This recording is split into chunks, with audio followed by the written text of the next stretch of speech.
Hi, my name is Aidan Sullivan. I'm the Vice President of Photo Assignment for Getty Images. Thank you for joining us today. Behind every image there's a story, and whether that story is told by a Getty Images photographer, filmmaker, or editor, one constant remains: the passion we share for all types of imagery. For the next podcast in our ongoing series, co-founder and Chief Executive Officer of Getty Images, Jonathan Klein, talks with Bill Wallauer, a renowned filmmaker for the Jane Goodall Institute. For more than 15 years, Bill has documented the wild chimpanzees of Gombe National Park, capturing dramatic and fascinating footage of their daily life. His talent and passion for wildlife videography has earned him recognition from film production companies around the world. Getty Images is honored to represent this remarkable collection of footage, enabling creative professionals to address environmental stewardship, species protection, and conservation topics in their projects.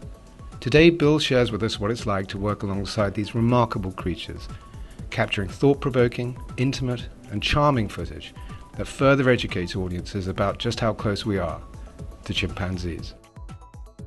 Well, firstly, Bill, I want to thank you very much for joining me today. So why don't we start by asking you, how did you become a filmmaker? What got you started doing what you do?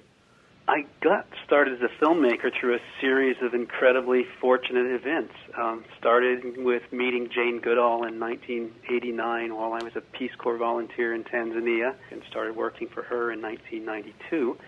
And luckily I had a video camera with me. I bought, this is when the little Hi8 cameras were first coming out, and started using that to just document kind of what I was doing out in the field. My goal in life is to be a fly on the wall. Yeah. Obviously, they know I'm there. I keep a good, safe distance because we're very dangerous to them from the disease transmission aspect. Because they're so similar to humans, they could catch any disease that I might be carrying, and I might have an immunity to a cold that I could breathe out. They could get that and die. In short, the reason you became a filmmaker was Jane. It was, absolutely. She was just delighted when she saw that I had a video camera, and her misfortune was my good fortune because she'd just lost some footage that she'd taken with her little video camera. Jane's allowed me to just collect the life history of the Gombe chimps, just like the written record. I mean, she is a living visionary and somebody who's been such a mentor for me. And Jane is absolutely the best person in the world to make you feel like you as an individual can make the world a better place. Tell us a little bit about this area and tell people who might not know, where is Gombe National Park? Gombe National Park is a tiny little national park, roughly 24 square miles in the far west of Tanzania, right on Lake Tanganyika. It's beautiful riverine forest right on the rift escarpment, so the elevation moves from lakeside at 2,500 feet right up to 5,000 feet in only an area that's only about 2.5 miles wide. It is a living paradise. The local markets are full of mangoes and papayas and, just absolutely the best of all worlds. Yeah, it was home for over a decade. And now I've moved into more filmmaking, into more conservation work. Why are chimpanzees important? To me, the chimps are the great ambassadors to the animal kingdom, that us and them, all of those great gaps between humans and the animal kingdom are just brought down by this one species who we share so many traits with, both emotionally, behaviorally. I still think we're just scratching the tip of the iceberg. We're doing studies now, and I'm filming things that are just a continuum of this base knowledge that we've gotten in the first 50 years. But, let's hope we're doing this for the next 250, 350 years. It's infinite, and you can keep learning from chimps. And what do you want people to know and learn about them through your work?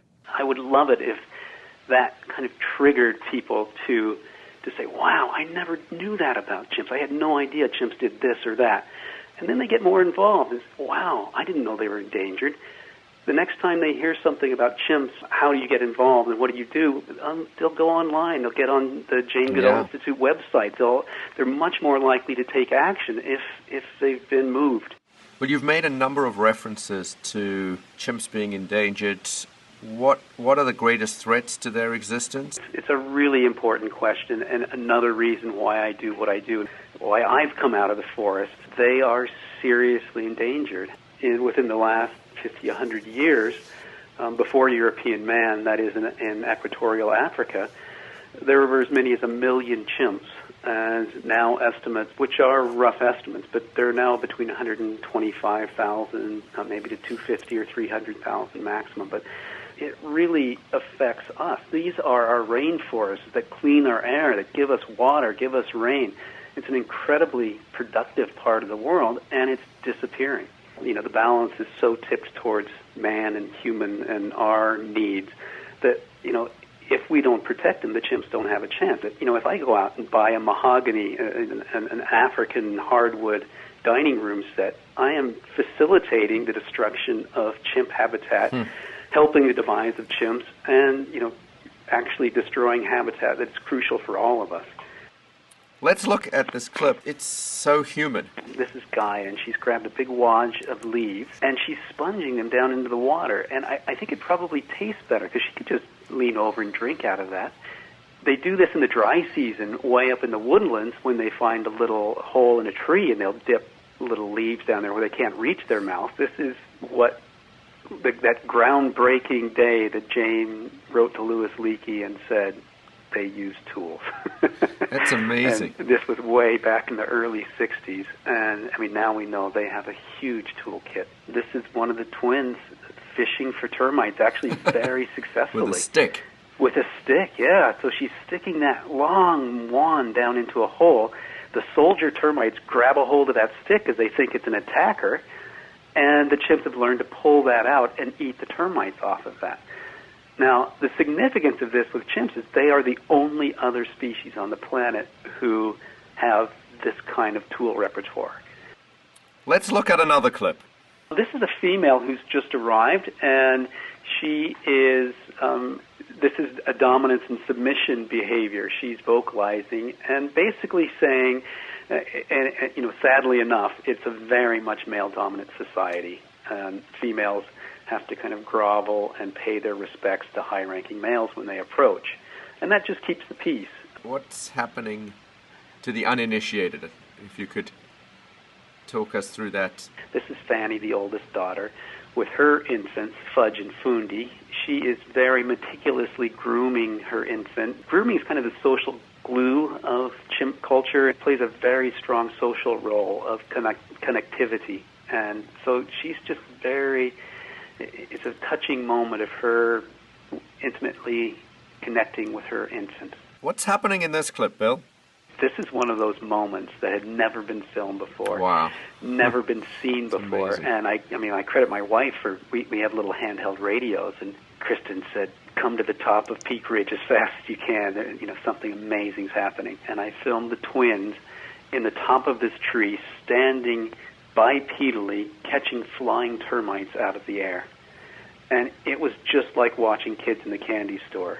As joyful as they can be, the expressions on their face are just priceless as they're trying to catch these flying termites and stuffing them in their mouths as fast as they can.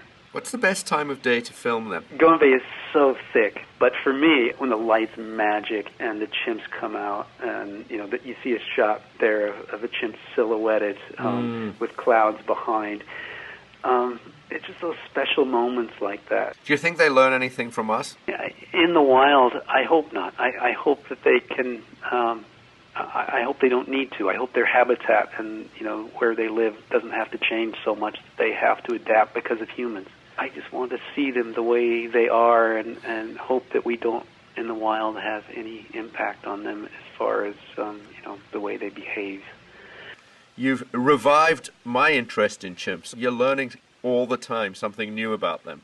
Absolutely. Well, hopefully this footage will keep that spark alive in everybody.